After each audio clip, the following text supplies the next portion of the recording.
Perusahaan-perusahaan yang kita kenal hari ini, tidak ada yang tiba-tiba lahir langsung besar. Mulai dari Sari Roti, Microsoft, Apple, Solaria. Karena mereka punya sistem manajemen yang rapi tadi. Dengan step-step yang benar ketika dilalui. My Coach, the great online business coaching. Bismillahirrahmanirrahim. Innalhamdalillah, nahmaduhu wa nasta'inuhu wa nastaghfiruh. Wa na'udzubillahi min syururi anfusina wa min sayyiati a'malina. May yahdihillahu fala mudhillalah wa may yudlilhu fala hadiyalah. Asyhadu an la ilaha illallah wa asyhadu anna Muhammadan abduhu wa rasuluh la nabiyya ba'd. Amma ba'du. Alhamdulillah Bapak Ibu semuanya, kita berjumpa lagi di sesi yang kita tunggu-tunggu setiap minggunya, yaitu Tunas, bantu UMKM naik kelas.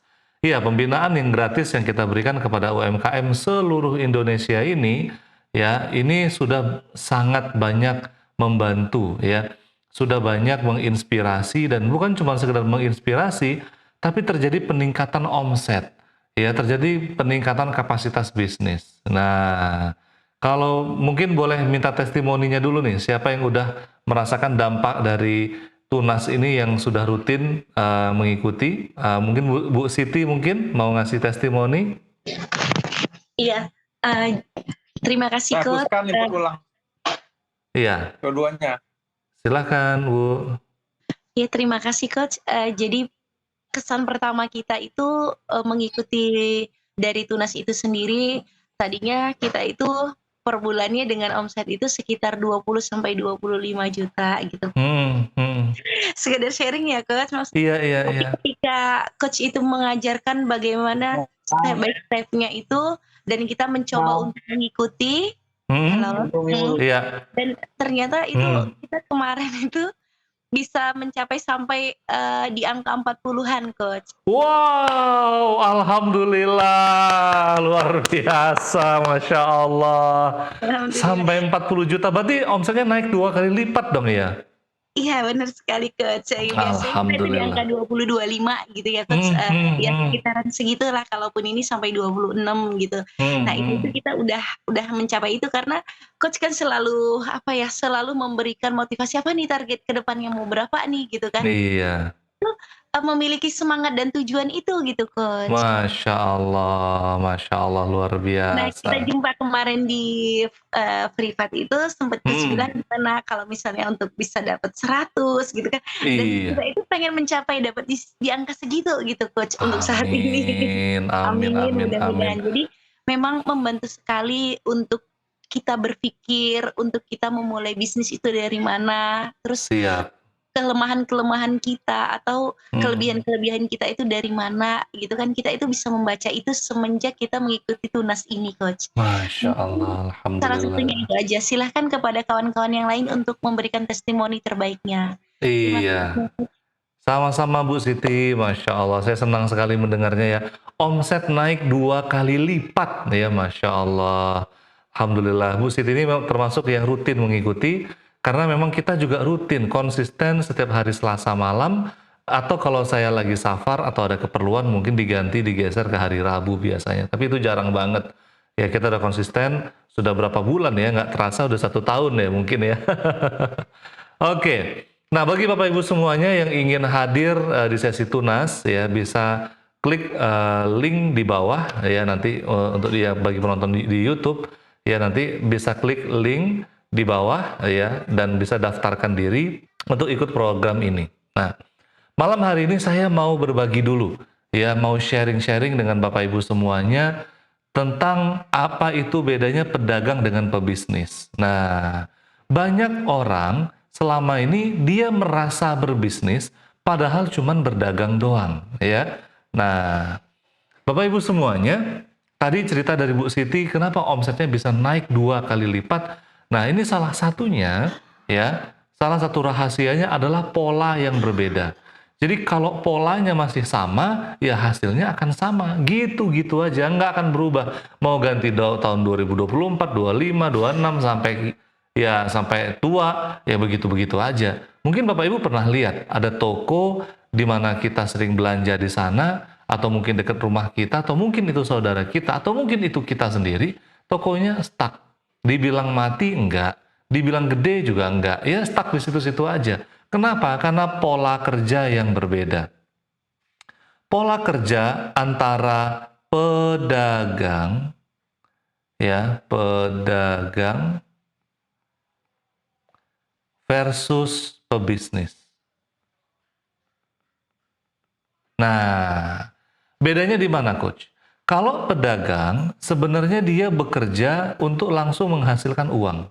Kerja di sini bukan kerja cuma ngangkat-ngangkat ya, tapi ya dia jaga toko, dia juga ngurusin pembukuan, dia juga yang harus belanja, dia juga yang harus ngurusin dari A sampai Z. Kalau bisnisnya kuliner, dia yang tukang masaknya, gitu ya. Intinya dia kerja langsung menghasilkan uang. Berarti kalau uangnya mau besar gimana dong, Coach? Iya, kerjanya diperbesar, gitu. Maksudnya gimana? Kerjanya dicapein lagi. Omsetnya mau gede, ya dia masak lebih giat lagi. Kita ulangin lagi ya.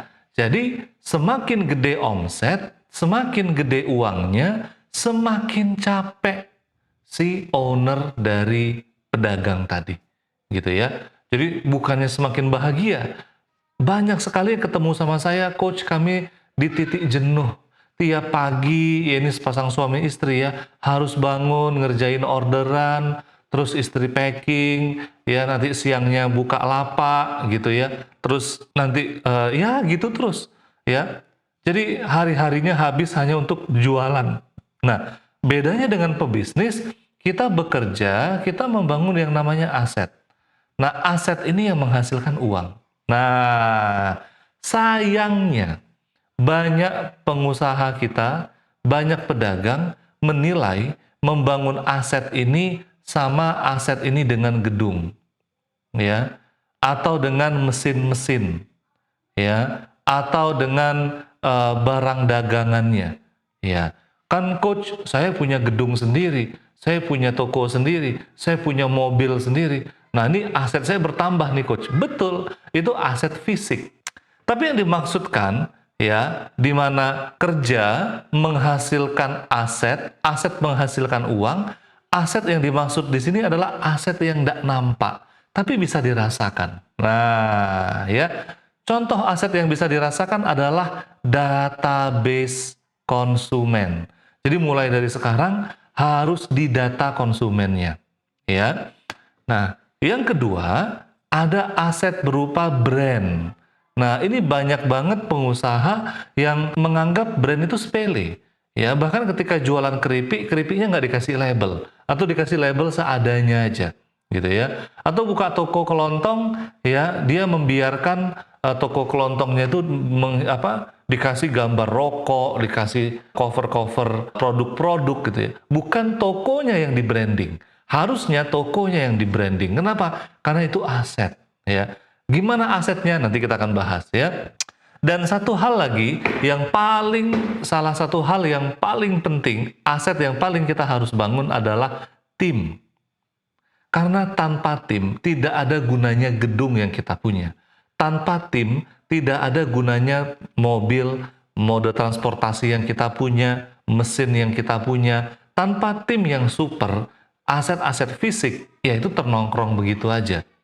Kalaupun kita punya tim yang amatir, meski mesinnya sudah mesin kekinian, tetap aja hasilnya akan gitu-gitu aja Bapak Ibu. Nah, malam hari ini kita mau membahas bagaimana membangun super team. Ya, super team. Bagaimana super team ini sebenarnya berkontribusi besar terhadap perkembangan bisnis kita, ya. Nah, sekarang Bapak Ibu semuanya boleh komen di kolom di bawah. Super team itu yang Bapak Ibu bayangkan yang seperti apa sih? Nah, boleh di komen di bawah ya. Coach, super team yang dibayangkan itu yang kayak mana? Nah, mungkin ada super team itu yang pertama, ciri-cirinya mereka punya inisiatif. Nah, coba komen di bawah yuk. Komen di kolom komentar ya. Super team itu yang Bapak Ibu bayangkan yang kayak mana? Apakah yang selalu pengen kerja lembur? Nggak ada orang yang pengen kerja lembur terus, Bapak Ibu ya. Yang ada adalah mereka yang punya rasa memiliki. Nah, Coba komen di kolom di bawah ya, bagaimana super team yang dalam bayangan Bapak Ibu. Bayangkan ketika kita punya tim yang punya rasa memiliki yang kuat terhadap bisnis kita. Bayangkan nih, bisnisnya bukan bisnis dia, ya bisnis kita, tapi dia punya rasa memiliki yang sangat amat tinggi terhadap bisnis kita, ya. Nah, terus super team ini ya kompak. Ya, mereka tidak saling slack, tidak saling bertabrakan, tidak saling clash antara satu sama yang lain, ya. Tidak saling sikut-sikutan, gitu ya. Super team itu apalagi coach, ya. Super team itu punya produktivitas yang tinggi, ya, produktif. Bukannya yang ketika datang pagi sudahlah terlambat, sering main HP, nonton YouTube pula, gitu kan ya, di jam kerja, ya sudah. Nanti akhir bulan terima gaji, begitu terus gitu. Kalau itu yang kita punya, tim seperti itu yang kita punya, siap-siap bisnisnya nggak lama lagi kolaps gitu. Atau bisnis akan stuck di situ-situ aja. Nah, pertanyaannya, coach, gimana ya caranya membangun super team itu gitu ya. Nah, super team bisa kita bangun melalui 4 tahap. Nah, mungkin malam hari ini tidak tuntas kita bahas semuanya, minimal adalah yang dibawa pulang gitu ya. 1 tahap, 2 tahap, 3 tahap, atau mudah-mudahan bisa dipraktekkan. Nah, tahap yang pertama tentunya mulai dari rekrutmen. Rekrutmen yang tepat. Rekrutmen yang tepat itu menghasilkan tim yang hebat, ya. Tapi kalau rekrutmen yang amatir, ya hanya berdasarkan feeling, kita rekrut tim itu cuman sekali wawancara, terus kita lihat, kita tanya sama dia, gimana kamu mau kerja? Mau. Oh ya udah, kayaknya nih orangnya boleh juga nih, gitu ya. Atau berdasarkan feeling aja nih. Ini kayaknya orangnya orang Jawa ini orangnya bagus ini, pekerja keras.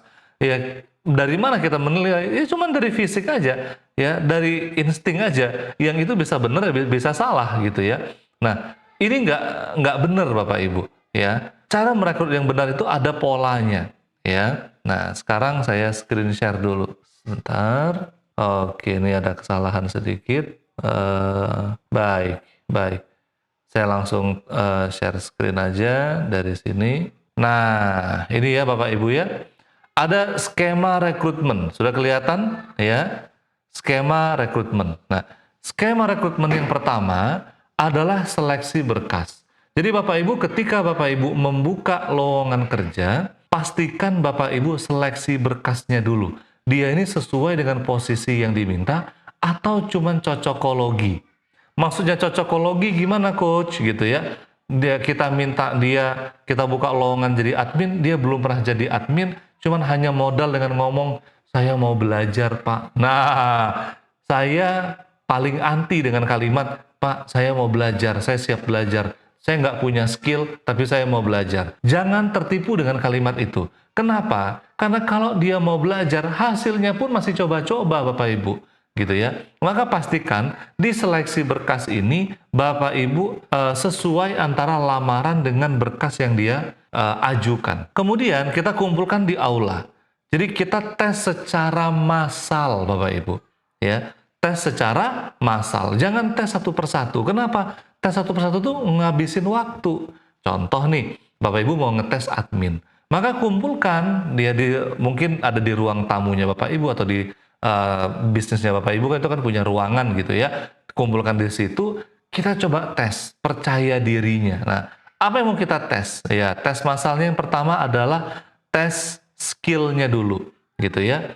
Skillnya dia ini mencukupi nggak dengan apa yang kita minta? Contoh, kita mau open rekrutmen HRD. Kita open rekrutmen HRD, ya. Kita coba berikan pertanyaan terkait HRD. Apa yang dia tahu tentang rekrutmen?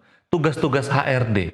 Apa yang dia tahu tentang KPI? Apa yang dia ketahui tentang menilai kinerja tim atau membangun budaya tim?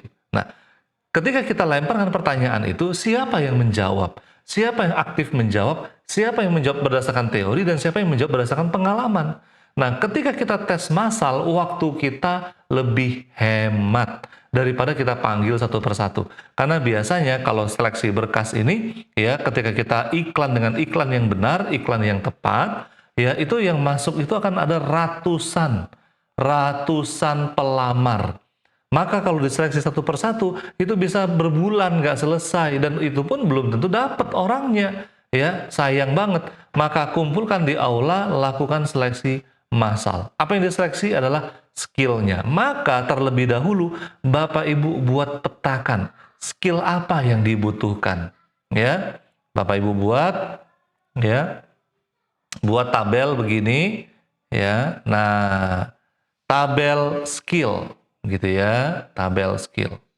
Nah, di sini Bapak Ibu buat skill. Contohnya kita ngerekrut admin, ya. Pertama, ya, skillnya yang dibutuhkan, ya. Yang pertama adalah kemampuan dia untuk kecepatan, ya, mengetik, ya, kecepatan mengetik. Baik itu mungkin di HP dan laptop. Maka Bapak Ibu buat rate-nya. Rate itu adalah skalanya, ya, skala 1 sampai 5. Bapak Ibu butuh yang skala berapa? Oh, kalau dia admin coach, ini kerjaannya tuh banyak di laptop dan banyak di HP. Maka saya butuh skillnya 4, ya, dari 1 sampai 5. Ya, seperti bintang Gojek itu kan ada ya, skala bintang 1, bintang 2, bintang 3, bintang 4, bintang 5. Maka kita butuh orang level admin yang bisa mengetik dengan cepat, berarti skala 4 gitu ya, dari 1 sampai 5. Kemudian skill apa lagi yang kita butuhkan dari dia? Misalnya membuat Excel dan rumus Excel gitu ya. Nah, dia paham membuat itu. Skillnya berapa? Misalnya 4 gitu ya. Terus skill apa lagi? Skill copywriting. Berapa skornya? 4. Baru ya, ketika kita punya skala ini, kita tes ke orang yang tadi kita panggil. Nah, ya, coba kamu buat penawaran untuk konsumen. Nah, ya. Coba kamu buat contoh menyapa konsumen. Nah, kita lihat bagaimana skill dia membuat copywriting, bagaimana kecepatan dia mengetik. Di situ akan kelihatan, ya. Nah, selanjutnya Bapak Ibu adalah kita validasi. Ya, jadi bukan hanya sekedar tes tapi divalidasi, ya, dibuktikan. Ya, tadi udah saya katakan kita tes ya rame-rame. Kemudian masuk ke wawancara kedua. Dari selesai wawancara pertama jangan puas dulu Bapak Ibu. Ya, tapi kita lihat di wawancara kedua, apakah dia mampu mengerjakan apa yang kita minta. Nah, kalau di sesi wawancara pertama itu kita seleksi skill, ya. Nah, di wawancara kedua kita seleksi attitude-nya, ya, atau integritasnya. Nah, integritas itu apa coach? Kejujurannya, ya. Apalagi ya amanahnya. Apalagi etos kerjanya. Oke, ya. Dia ini tipe yang semangat bekerja atau enggak gitu ya. Nah, coach kan mengetes kejujuran itu apa ya? Enggak simple gitu. Dari mana kita tahu orang ini jujur atau enggak? Dari mana kita tahu orang ini amanah atau enggak? Nah, Bapak Ibu, ada alat pengukuran yang namanya micro expression. Ya, di mana kita memperhatikan ekspresi-ekspresi mikro yang ada di mukanya tadi. Ketika kita ngomong, kita akan memperhatikan ekspresi mukanya. Kecenderungan gitu ya, ketika kita tes, ini panjang lagi kalau membahas tentang micro expression. Ya, contoh aja saya kasih ya. Misalnya, kita pegang berkasnya dia. Ini kan ada berkas gitu ya. Dia lulusan dari mana, kemudian dia bekerja di mana, kemudian dia prestasinya apa. Nah, kemudian kita tanya, ya, kita baca, Pak, Bapak lulus dari UGM ya? Ketika memang itu betul, ya, dia ngangguk, oh iya Pak, betul Pak. Nah, itu rekam ekspresi kejujurannya ketika dia mengatakan oh iya gitu ya. Nah, terus kemudian kita lihat dia pernah bekerja di Astra. kita tanya lagi, Pak, Bapak bekerja di Sinarmas ya? Dia langsung mengerucut, oh enggak Pak, saya nggak pernah bekerja di Sinarmas. Oke, oh jadi kerjanya di mana? Di Astra misalnya begitu ya. Oke, terus prestasi Bapak apa? Nah, ketika di kolom prestasi ini kita lihat, kita simpan dulu ekspresi jujurnya yang kayak mana, ekspresi bohongnya kayak mana. Nah, ya ini, ekspresi jujurnya kayak mana, ekspresi bohong kayak mana. Tadi kan kita udah ngetes, ya. Ketika kita bilang, oh Bapak lulusan UGM ya? Oh iya Pak, betul Pak. Oh Bapak jurusan lulus tahun 2010 misalnya gitu. Oh iya betul Pak. Oh Bapak alamatnya tinggalnya di sini. Oh iya Pak. Oh, Bapak pernah bekerja di Sinarmas misalnya. Oh enggak Pak, gitu kan ya. Nah gitu juga dengan prestasi. Kita tanya, oh Bapak pernah berprestasi ya dulu saat di HRD. Nah kemudian kita lihat ekspresinya tuh ragu-ragu atau dia mau menjawab mengarang, itu akan terlihat Bapak Ibu. Ya kecenderungannya ketika orang mengarang itu matanya akan belok ke kanan.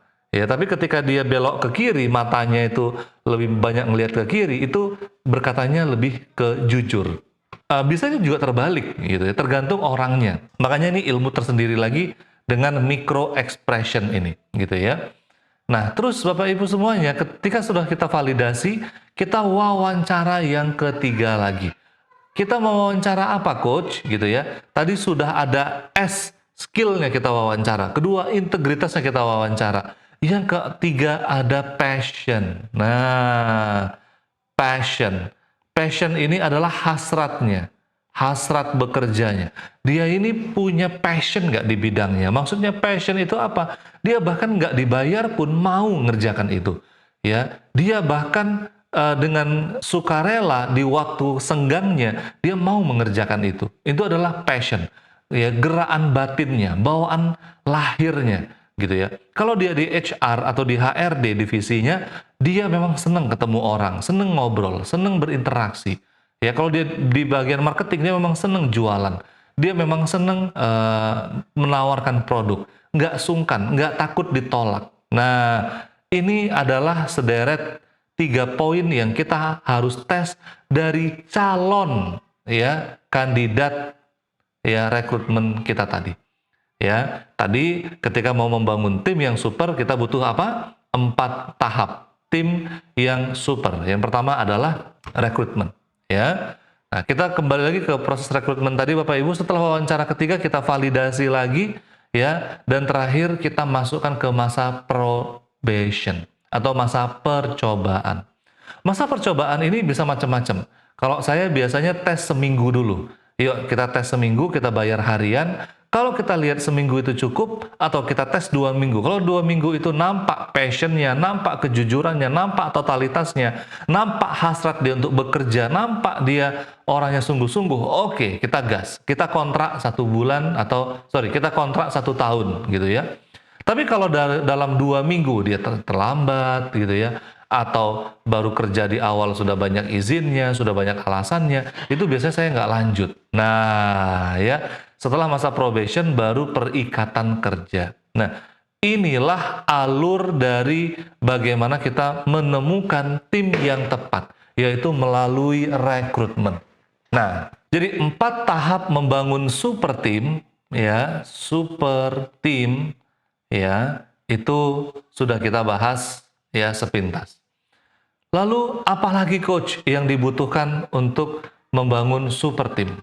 Nah, layaknya ikan, ketika kita pelihara ikan, masing-masing ikan itu punya kolam, Bapak Ibu. Ya, kolam itu akan mencerminkan ikannya. Ketika kita lihat kolamnya berlumpur, kita langsung tahu, oh ini kolam ikan lele. Betul? Ya, ketika ada kolamnya cantik gitu ya, airnya bening, ikannya warna-warni, wah ini akuarium nih. Oke, ini ikannya ikan mahal nih. Begitu juga dengan tim. Tim itu ya, ketika ada orang bagus yang mau bekerja di tempat kita, itu kolamnya harus bagus dulu. Kolam itu yang disebut dengan budaya kerja. Ya, atau budaya perusahaan. Nah, membangun budaya perusahaan ini tidak mudah ya. Kenapa? Karena itu berawal dari kita. Kita dulu sebagai direktur yang membangun budaya itu. Ya, contoh budayanya apa? Budaya kompetitif. Kompetitif. Kita yang mengasah masing-masing tim ini untuk terus memberikan prestasi terbaiknya. Berkompetisi, tapi berkompetisi dengan cara yang sehat, gitu ya. Ada budaya kekeluargaan. Kekeluargaan. Jadi kalau di tempat kerja kita serius, di luar jam kerja kita ngakak bareng, kita ngopi bareng, kita santai bareng. Tapi di tempat jam kerja kita produktif, ya, kita disiplin. Nah, budaya kekeluargaan, saling berkunjung ke tempat rumahnya karyawan kita, ya, atau ketika ada yang kemalangan kita santuni. Ya, bukan cuma pas lagi kemalangan, ketika dia lagi happy atau dia lagi ada masalah, kita deketin, ya. Budaya kekeluargaan ini yang membuat orang nyaman bekerja dengan kita. Mayoritas karyawan, terutama yang bahkan yang profesional, mereka betah bekerja itu bukan karena gaji, tapi karena budaya kerjanya. Nah, ya. Kemudian ada budaya apalagi coach? Macam-macam. Ada budaya produktif. Ya, budaya di mana kita selalu produktif, ya, dimanapun waktunya itu bekerja, gitu ya. Tidak ada ceritanya nganggur-nganggur, duduk-duduk nonton YouTube, ya, nggak ada ceritanya. Nah, itu ya. Kemudian banyak lagi budaya-budaya positif yang bisa kita bangun, ya. Contohnya budaya saling support antar tim, gitu ya. Jadi tim itu ketika ada satu yang sudah selesai bekerja, maka yang sudah selesai bekerja ini membantu yang temennya, ya, bukan dia yang malah duduk-duduk santai-santai. Nah, itu kita bangun budayanya, gitu, ya. Dan temennya pun yang belum selesai bekerja itu bukan berarti dia tidak selesai bekerja karena dia santai-santai, gitu ya. Tapi memang pekerjaan itu yang banyak misalnya, gitu. Nah, jadi ya, 2 poin ini yang membuat tim itu solid dan menjadi super tim, ya. Sudah kita rekrut dengan orang yang benar, mereka bekerja di perusahaan kita dengan budaya yang benar, kemudian kita training, ya. Kita berikan pelatihan. Jangan pernah berharap ketika mereka bekerja, ya, masuk itu langsung ngerti. Enggak, Bapak Ibu. Mereka itu membawa budaya, membawa pengetahuan dari tempat yang sebelumnya, gitu. Jadi tanpa di training, ya, mereka nggak ngerti ini kerjaannya apa, gitu ya. Apa standarisasi di perusahaan kita? Maka buatlah training need analysis atau TNA, training need analysis. Kita menganalisa kebutuhan training untuk masing-masing tim kita. Baik tim yang baru, baik tim yang sudah lama, gitu ya, tim yang senior atau tim yang junior. Nah, terakhir, keempat, ya, kita siapkan jenjang karir. Nah, jenjang karir. Nah, ini dia, ya, baru tim itu ngerasa greget ketika bekerja di tempat kita, ya. Baru mereka merasa bahwa, wah, ini saya bekerja di perusahaan yang tepat. Walaupun UMKM, tapi saya yakin ini akan menjadi besar. Nah, begitu, ya. Jadi kita nggak takut merekrut profesional, Bapak Ibu semuanya. Karena banyak banget di luaran sana profesional yang udah nggak betah kerja di company-company besar. Kenapa? Karena pressure-nya tinggi, atau bosnya galak, ya, mereka tidak dihargai, budayanya jelek, gitu ya. Nah, mereka bertahan hanya karena gaji, gitu ya. Nah, tapi ketika kita punya 4 formula ini, gitu ya, kita buat jenjang karir. Oke, sekarang ini perusahaan kita masih kecil. Contohnya tadi Bu Siti, ya, Stick Balado, ya. Oke, saat ini masih kecil. Tapi kita ketika nanti membesar, kita menjanjikan mereka untuk naik posisi. Dengan syarat mereka kita training, gitu ya. Jadi ketika mereka yang awal-awal bekerja dengan kita, awalnya staff, nantinya mereka naik level menjadi supervisor, gitu. Yang awalnya supervisor nanti naik ke level manager. Tentunya jenjang karir ini butuh disusun khusus. Nah, untuk itulah Bapak Ibu, ketika Bapak Ibu ingin punya tim yang hebat, bangun divisi HRD. Divisi HRD. Ini yang harus mulai dibangun. Bagi Bapak Ibu yang punya omset yang sudah menyentuh angka 1 miliaran, 2 miliaran sebulan, saya sarankan untuk membangun divisi HRD. Kalau enggak, ya bisnisnya akan begitu-begitu aja. Orangnya akan amatiran atau orangnya akan silih berganti. Coach, omset 1 miliar, 2 miliar itu kan tergantung juga gitu ya. Ya, kalau bisnisnya perumahan, ya omset 1 miliar, 2 miliar itu mah kecil gitu kan ya. Tapi kalau bisnisnya kerupuk atau bisnisnya makanan ringan atau bisnisnya jualan baju, omset 1 miliar, 2 miliar itu sudah mulai gede gitu ya. Nah, jadi di sini yang saya maksud omset itu bukan seberapa nilainya, tapi seberapa kapasitasnya. Nah, awalnya bisnis kita itu kan bertumbuh. Ya, pertama kita masuk di fase survival. Nah, ini kalau kita buat tangga begitu ya. Tangga bisnis. Nah, pertama di survival.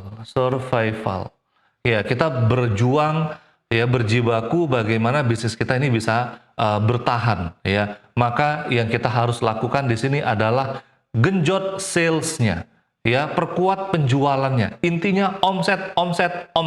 Wah, karyawan amatiran bodoh amat, nggak apa-apa, jalan aja dulu. Yang penting jalan. Fase kedua kita sudah mulai menikmati yang namanya margin.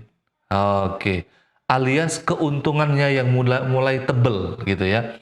Maka di sini kita butuh tim yang solid.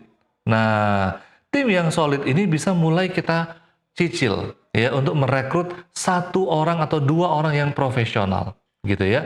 Apalagi kalau masuk ke fase sistemasi. Waduh, ini sudah wajib sekali punya divisi HRD. Kenapa? Karena tidak ada sistemasi tanpa divisi HRD. HRD ini yang akan membuat SOP, membuat penilaian kinerja, ya, membuat training center tadi, gitu ya, dan seterusnya. Nah, kemudian baru kita masuk ke fase ekspansi, gitu ya. Delegasi dulu. Masuk ke fase delegasi. Kita mulai mendelegasikan pekerjaan-pekerjaan ini ke leader-leader yang sudah kita bangun, ya. Leader-leader yang tadinya ikut sama kita nih dari fase survival gitu ya, mereka bertahan terus. Nah, mereka yang kita delegasikan menjadi direktur, mereka yang kita delegasikan menjadi para manajer-manajer atau GM di cabang-cabangnya kita. Baru akhirnya kita bisa ekspansi bisnis. Nah, inilah ya 5 tahapan membangun bisnis yang benar Bapak Ibu. Sehingga bisnis kita dari UMKM menjadi UKM, usaha kecil miliaran. Ya, atau berkembang menjadi korporasi besar. Karena memang perusahaan-perusahaan yang kita kenal hari ini tidak ada yang tiba-tiba lahir langsung besar, ya, mulai dari Sari Roti, Microsoft, Apple, apalagi ya, Solaria itu luar biasa, bisnis keluarga yang kemudian menjadi corporate yang keren banget. Cabangnya ada 200 cabang di seluruh Indonesia. Kenapa? Karena mereka punya sistem manajemen yang rapi tadi, dengan step-step yang benar ketika dilalui. Nah, baik Bapak Ibu semuanya, mungkin itu materi yang bisa saya bagikan pada malam hari ini. Karena udah jam 9 nggak terasa ya, kita coba ke sesi tanya jawab. Nah, kita oke, ini ada apa nih? Super team. Oh, tadi ini ya pernyataan dari teman-teman. Super team adalah tiap divisi mempunyai keahlian bidangnya masing-masing. Iya, benar ya. Jadi masing-masing divisi tadi dipimpin oleh orang-orang yang kompeten. Ya, Bu Siti Nurjanah, ya, makna dari super team adalah mampu mengerjakan pekerjaan owner tanpa diperintah. Artinya secara otomatis mereka bekerja. Yes, namanya inisiatif. Betul banget, ya. Nah, baik Bapak Ibu semuanya, silakan kita buka sesi tanya jawab atau sesi diskusi. Ya, siapa yang ingin dibedah bisnisnya pada malam hari ini? Ada Pak Abu Taib, ya, silakan Pak. Oke, ada Pak Ahmad Muhoriah, ya, kayaknya baru nih Pak Ahmad ya. Ada Pak Yosef Fakhrudin, silakan Pak. Silakan Pak Yosef. Bismillah, Assalamualaikum Ustaz. Ya, waalaikumsalam warahmatullahi wabarakatuh Pak. Luar biasa. Baru ikutan nih. Iya. Baru pertama ya. Iya, siap. Bisnisnya bergerak di bidang apa Pak? Penitipan anak. Oh, penitipan anak. Baik. Daycare. Iya. Sudah Dari 2017, berarti 7 tahun lah. 7 tahun. Wah, luar biasa. Oke.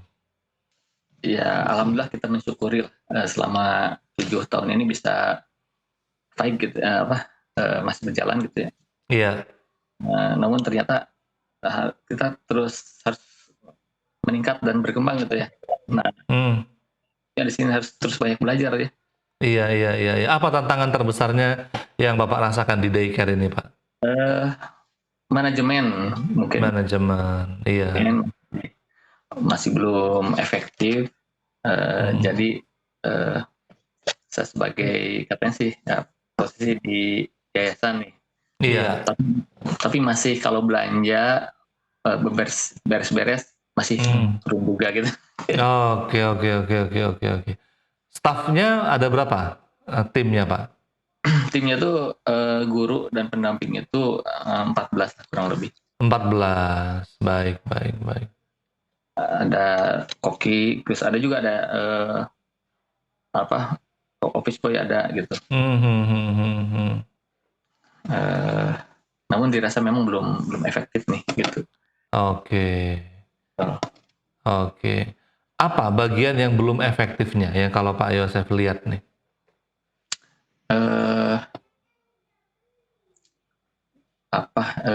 Mungkin karena belum ada dibuatkan SOP ya. Terus ini kan yang bersih-bersih itu ini ibu-ibu ya. Jadi geraknya tuh kurang gitu, geraknya kurang. Sempat kita nge-hire yang laki-laki gitu ya. Cuma karena kan kebanyakan perempuan di sini guru agak protes. Oke. Mungkin merasa gimana gitu ya. Beda nyaman gitu ya kalau ada laki-laki ya. Karena kalau saya sendiri karena pemiliknya jadi nggak apa-apa kan gitu. Iya. Baik. Nah, apa langkah Bapak dalam membuat standarisasi ini, Pak, untuk bisnis daycare Bapak? Harus belajar terkait SOP mungkin ya, itu rupanya terkait SOP.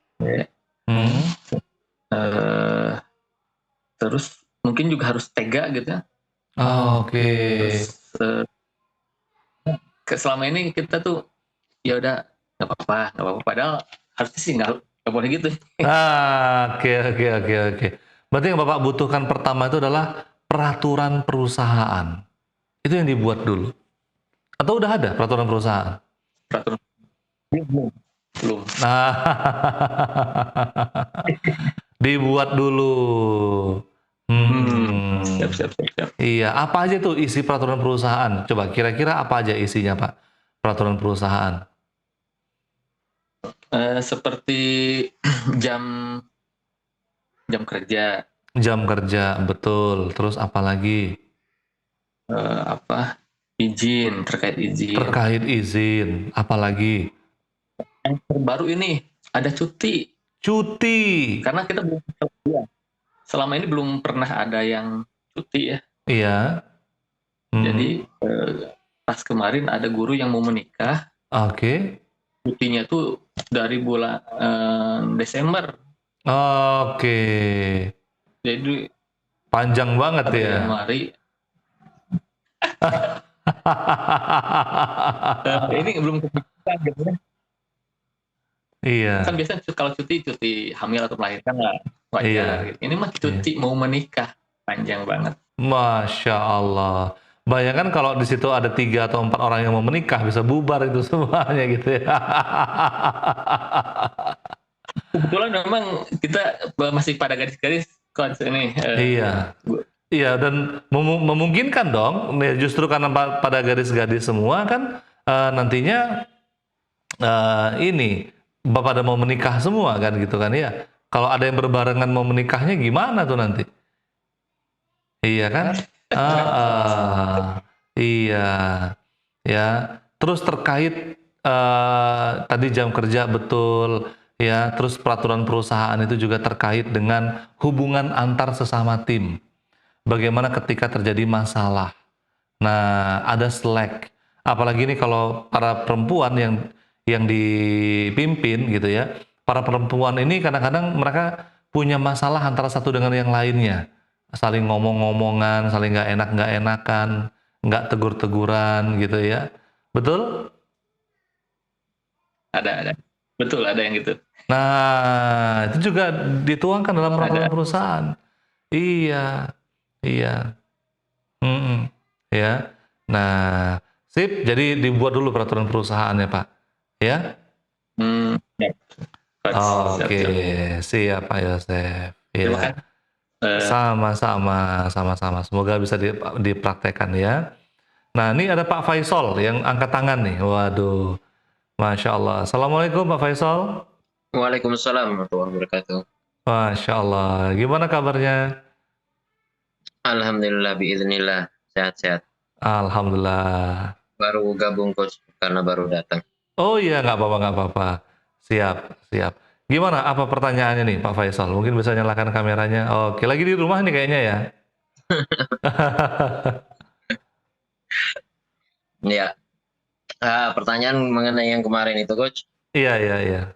Kelanjutannya seperti apa selain saya sudah dijadwalkan oleh admin coach untuk privat itu untuk besok malam. Hanya sekedar untuk pembahasan lanjutan yang kemarin itu saya terngiang-ngiang itu coach. Iya. Kayak gini. Oh iya ya, HRD seperti ini. Waduh, baru aja tadi kita bahas nih tentang HRD. Tadi telat ya masuknya ya kayaknya ya. Insya Allah, saya telat. Qadarullah. Baru aja kita tadi bahas ya. Kita bahas bagaimana membangun super team ya. Ada 4 langkah membangun super team. Nanti mungkin Bapak bisa dengar rekamannya ya. Iya, insya Allah coach. Insya Allah, baik. Nggak apa-apa. Untuk pembahasannya besok aja kita bahas deh ya. Oke. Siap. Nggak apa-apa. Masih ada rekamannya kok ya. Gimana saya bisa dapat rekaman? Nanti insya Allah sama tim kita nanti oleh tim admin akan diinfokan ke Pak Faisal insya Allah. Insya Allah. Iya. Baik, nanti ini ada tim kita yang akan mengedit ya. Nanti tinggal ditunggu aja Pak Faisal ya rekamannya. Nah, mudah-mudahan nanti bisa didengarkan ulang. Karena kalau saya ulang lagi materinya, kasihan kawan-kawan ya. Nah, ini ada Pak Abu Taib. Ya, Pak Abu Taib. Halo, Assalamualaikum. Waalaikumsalam. Masya Allah. Gimana Pak Abu Taib? Alhamdulillah, baik Coach. Alhamdulillah, Masya Allah. Bisnisnya apa nih Pak Abu Taib? Saya yang Sami Remen kemarin ya apa? STMJ. Iya, yang STMJ, yang kafe, betul. Iya. Udah dipraktekkan belum ilmunya yang kemarin? Ini rencananya minggu ini Coach. Wah, luar biasa. Siap. Ada pertanyaan apa nih Pak Abu Taib? Ini kemarin kan ada kayak step tahapannya orang bisnis Coach ya. Iya. Omset sama apa tadi? Profit ya? Iya, profit. Iya, sama apa ekspansi ya kayak yang terakhir ya. Betul.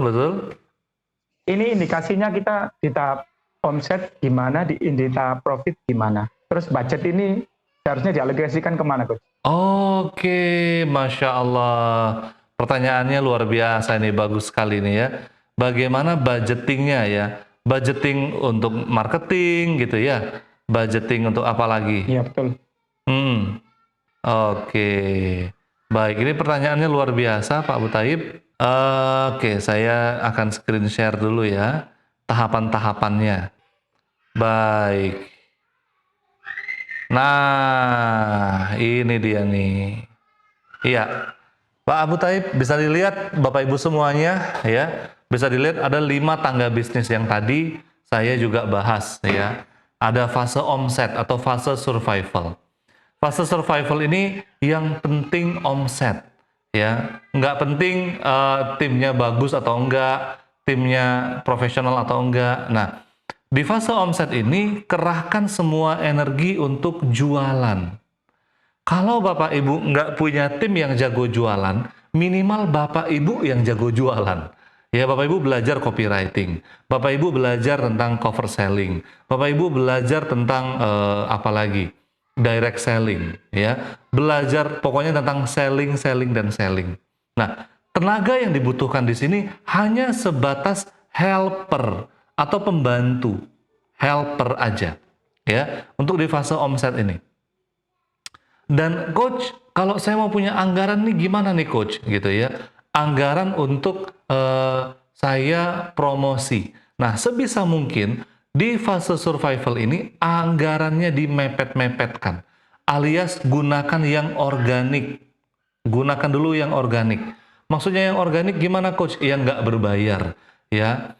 Contohnya apa? Contohnya Bapak Ibu kumpulkan database sebanyak-banyaknya untuk saling save WA dan iklan di WA yang Bapak Ibu miliki. Itu akan gratis, kan gitu ya. Daripada kita bayar influencer.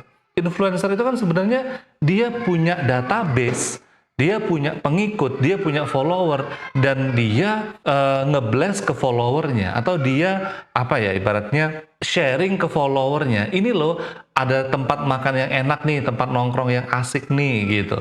Nah, jadi daripada bayar influencer, mending fokus ke database, kumpulkan database, ya, saling save nomor WA, dan kita ngiklan sendiri, gitu.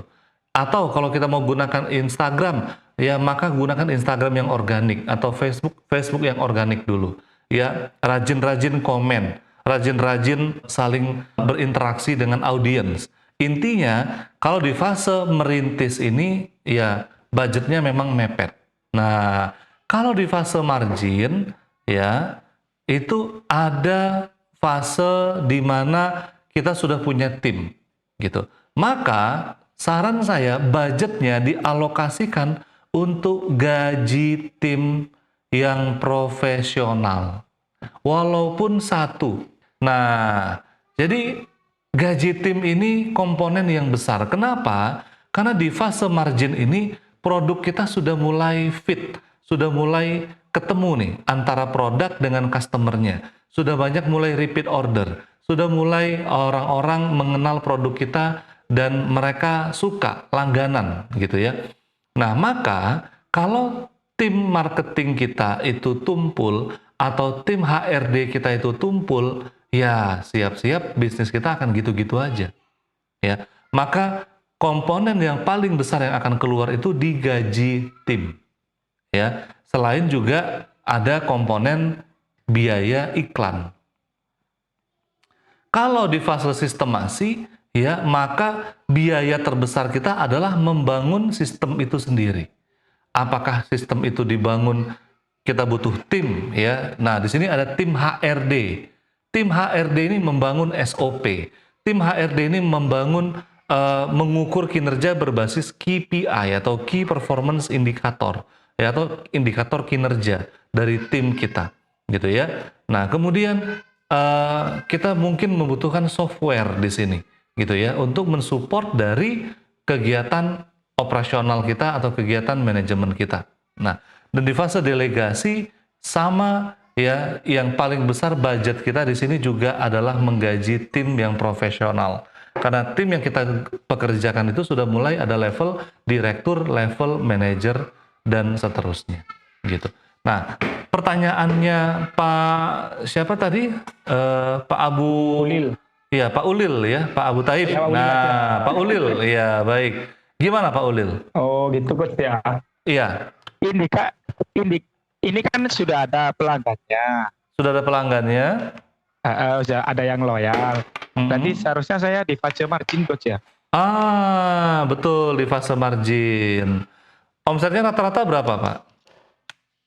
Paling cuma gitu jutaan boleh Oh, iya, dari. iya, udah besar lah itu, ya. Udah coach ya. Udah. 10 juta sehari. Satu juta. Oh, 1 juta, baik. 1 juta sehari, berarti 30 hari 30 juta lah kira-kira lah gitu ya. Ya kira-kira segitulah. Nah, baik. Nah, kalau sudah mulai banyak pelanggannya, Bapak harus mulai bangun tim yang solid nih. Timnya ada berapa orang? Masih 2 helper lah. Oh, masih helper. Belum. Baik. Baik, baik, baik. Berarti dari fase omset menuju fase margin nih. Baik, mau naik level nih. Betul, Coach. Insya Allah, Coach, ya, doanya. Insya Allah, siap, siap Pak Ulil. Iya. Gitu ya. Nah, maka Bapak makan jualnya STMJ, terus ada roti bakar gitu-gitu ya? Ya, betul, Coach. Betul. Iya. Nah, maka Bapak harus merekrut tim sales. Ya, Teams. tim sales, tim jualannya. Ya, sosial medianya aktif nggak? Lumayan, Coach. Lumayan. Coba kita lihat yuk, kita mampir ke ini ya. Apanya tadi Pak nama ininya? Warkop Samiremen, Coach. Warkop Samiremen. Samiremen Warkop ini ya? Yang hitam ini, Coach. Oh, yang hitam. Yang satunya, Coach. Oh, yang satunya. Oke. Oke, ini harus lebih dibagusin sebenarnya ya Pak ya. Mulai dari bionya, bionya udah pakai link nih, udah bagus ini ya. Oke, oke. Iya. Nah, ini coba kita lihat trafficnya ya. Oke, trafficnya masih rendah. Trafficnya harus ditinggiin lagi nih. Iya, ya harus digedein lagi. Admin atau tim untuk tim sales untuk bagian WA ada Pak? Masih belum, Coach. Masih sendiri, Coach. Masih sendiri. Nah, rekrut tim sales bagian WA, yang mana mereka mengkolek database dan mereka membangun kedekatan dengan konsumen-konsumen kita. CRM, Coach, ya? Maaf. CRM, betul banget. Oh. Bangun tim CRM-nya. Kalau sementara saya sendiri nggak apa-apa, Coach, ya, sebenarnya. Nggak apa-apa. Nanti kalau gimana? itu harus profesional apa orang baru, Coach, yang mending, Coach, ya? Iya, baik. Tergantung hasil yang Bapak inginkan. Contoh, coba kita hitung-hitungan yuk. Kalau sehari 1 juta, ya, nah ini saya kasih hitung-hitungannya ya.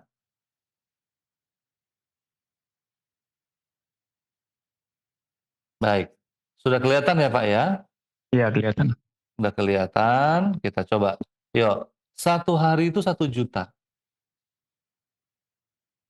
Itu senilai dengan berapa orang konsumen Pak? Paling sekitar 50-an. 50-an. Berarti kalau sekali transaksi 1 juta dibagi 50 konsumen, rata-rata 20.000 belanjanya. Betul kan ya? Nah, pertanyaannya Pak, logikanya, kalau Bapak bisa saling save dengan database ini, ya, sehari Bapak save mereka 50 orang, ya, dikalikan 30 hari, maka ada 1.500 database yang Bapak punya, betul nggak? Iya, betul. Iya. Iya, ya. Nah, bayangkan ketika Bapak bisa melakukan CRM dengan mereka. Kasih promo, ajak masing-masing mereka, ngajak temennya, dan yang ngajak dikasih makan gratis. Menarik nggak kira-kira Pak? Oh iya, Coach, ya. Bisa itu, Coach, ya. Iya. Bayangkan ketika mereka ngajak 3 orang temennya. Ngajak 3 orang temen itu susah nggak sih Pak? Nggak juga sih kalau ada gratisnya, Coach, ya. Ada gratisnya. Ya, ngajak 3 gratis makan, gitu kan? Maka berapa database yang Bapak punya? 1.500. Iya, 4.500. 4.500. 4.500 dikali 20.000 sekali belanja, Bapak punya omset 90 juta. Wah, iya. Menarik atau menarik banget? Iya, Coach, ya. Iya. Nggak kepikiran segitu ya. Iya. Itu manfaatnya di coaching, Pak. Itu, ya. Oke. Siap. Sip, dipraktekin ya. Insya Allah, Coach. Terima kasih banyak sekali. Sama-sama. Masih belajar ngolek data ini, Coach. Iya. Masih belajar ngolek data base-nya. Iya. Harus. Iya. Siap. Nah, ini ada. Makasih banyak, Coach. Iya, sama-sama. Pak Ahmad. Nah, Pak Ahmad Muhoriah. Nah, silakan Pak Ahmad. Ya, assalamualaikum Coach. Halo, waalaikumsalam. Izin tidak ngasih gambar ya, soalnya lagi di dalam kamar sekalian nemenin anak mau tidur. Oh, Masya Allah, siap. Iya. Tapi semangat belajarnya Jos Gandos ya, luar biasa. Silakan, silakan. Iya. Jadi bisnis saya ini kebetulan saya profesinya advokat, Coach. Lebih ke bidang properti. Oke. Nah, klien saya ini ada lembaga keuangan belum banyak, baru ada keluar masuk lah ya. Nah, sekarang yang Iya, menetap ini kan ada bank lah. ada Nah, bank Bang. ini dia menawarkan beberapa aset yang kredit macet, Oke. harus hilang rumahnya. Iya, iya. Di sisi lain, saya juga sedang mempromosikan program kelas bagaimana caranya membeli rumah lelang dengan aman dan tenang Hmm. gitu. Nah, bisa dibilang bisnis saya ini masih dalam tahap survival to profit. Iya. Nah, karena sudah mengarah ke profit, akhirnya saya mencoba membangun tim, Coach. Memang Oke. ke arah sales. Iya. Nah, awalnya saya belajar sendiri tuh digital marketing seperti apa, ikut-ikut kelas digital marketing, sampai akhirnya praktek digital marketing. Nah, akhirnya program mentoring buat mengakuisisi rumah lelang ini Iya. berjalan. Seiring Seiring bertambahnya waktu kan kerjaan jadi banyak nih, Coach. Semua Iya. yang bilang one man show lah ya. Iya, iya, iya, iya. Akhirnya saya coba mendelegasikan pekerjaan-pekerjaan ke tim CRM dulu nih. Oke. CRM-nya memang bisa dibilang saya masih amatir lah ya, belum masuk ke yang profesional. Jadi saya tarik mahasiswa magang yang khusus di bidang komunikasi untuk berhubungan langsung dengan para calon peserta yang mau ikut program mentoring. Oke. Nah, cuma karena mereka bisa dibilang juga kurang jago lah, bisa dibilang kan belum profesional ya. Iya. Ada yang ketika ketemu dia ngomongnya oke, tapi nggak pernah ngerjain kerjaan. Oke. Ada yang memang nggak banyak ngomong tapi juga kerjanya bagus. Nah, Oke. saya masih mencoba mendidik mereka gitu. Nah, akhirnya masuk ke fase digital marketingnya nih, saya juga mau mendelegasikan pekerjaan digital marketingnya biar saya fokus ke treatment bank sama coachingnya aja gitu, lebih ke bank sama mentoringnya aja. Nah, akhirnya kemarin saya sempat ikut sih, Coach, program coach sebelumnya 2 minggu yang lalu. Oh iya? Dapat kesan, wah ini sepertinya harus cari orang profesional nih di bidang digital marketing.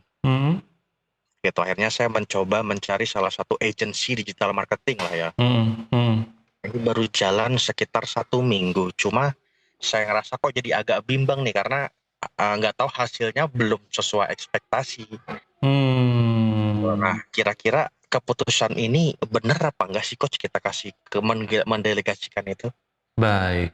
Pertama, kalau kita delegasikan ke vendor gitu ya, digital marketing, mereka kan juga punya klien yang lain, kan gitu ya.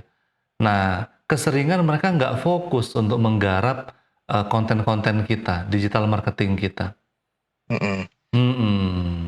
Saya pun juga dulu sebelumnya juga meng-hire bekerja sama dengan vendor lah gitu ya untuk ngurusin konten. Hasilnya ya memang tidak semaksimal ketika kita punya tim internal sendiri, Pak. Gitu. Iya. Nah, ketika Bapak punya tim internal, Bapak kan punya omset nih, ada pembukuannya. Bapak kan bisa kalkulasi. Kalau saya rekrut orang tim digital marketing, mungkin copywriter-nya, mungkin konten kreator, atau mungkin advertiser, kira-kira Bapak sanggup bayar berapa? Kalau kesanggupan bayar sih anggaplah saya buat sama seperti honor yang saya kasih ke vendor. Gitu. Itu kan di angka 3,5 juta, Coach, per bulan. Itu di luar biaya ads metanya ya. Iya. Ya kira-kira sekitar 3,5 jutanya lah. Nah, itu kira-kira orang mau nggak, Pak, untuk digaji segitu? Kalau untuk di Jakarta saya rasa digital marketing agak berat ya. Berat. Berat, Pak. Nah, sekarang coba Bapak perhatikan deh. Ketika digital marketingnya jalan, ya, otomatis itu kan menghasilkan prospek, betul kan ya? Betul, trafficnya jalan. Trafficnya jalan, menghasilkan prospek, menghasilkan leads, leads menghasilkan uang. Nah, sekarang kalau itu yang digendutkan, boleh nggak kalau kita invest di digital marketing? Kenapa kok invest? Karena traffic yang kita datangkan itu bisa di-save. Iya kan? Betul. Kita bisa retargeting lagi iklannya, betul nggak? Betul. Tidak ada yang sia-sia, database-nya dapat.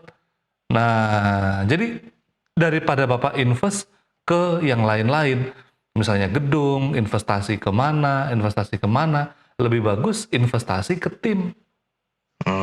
I see. Ya, Hmm. artinya memang kalau kita meng-hire tim di internal sih, secara data kita benar-benar pegang keseluruhan lah kan. Terus kontrolnya masih Betul. jauh masih benar di kendali kita. Betul, Pak. Betul. Ya sih, artinya walaupun pertama bisa dibilang mungkin kalah budget, tapi menang data gitu lah ya. Menang data. Karena data itu akan terakumulasi terus, iya kan? Bayangkan, Bapak budget iklan metanya berapa? Sehari saat ini itu masuk 300.000, Pak. Udah lumayan tinggi loh itu, sehari 300.000. Iya, minggu ini baru jalan 1 minggu, cuma baru jalan 1 minggu. Iya, baru jalan 1 minggu ini, cuma saya lihat ini masih lebih banyak ke traffic aja. Leads-nya masuk, cuma kayaknya butuh di treatment. Artinya ada beberapa yang daftar, tapi dia nggak langsung payment. Oke. Akhirnya teman-teman di CRM ini, yang anak-anak magang ini, saya minta buat komunikasi sama orang-orang yang udah daftar itu. Dan hasilnya gimana closing-nya? Baru dicoba minggu ini sih, baru saya instruksikan tadi sore. Baik, itu dibedah dulu sebenarnya. Iklan metanya sendiri targetnya apa? Itu kan targetnya kan ada awareness, ada consideration, ada langsung conversion. Ke sales, Coach. Oh, targetnya langsung ke sales, berarti mereka langsung daftar. Oke, funnelnya gimana?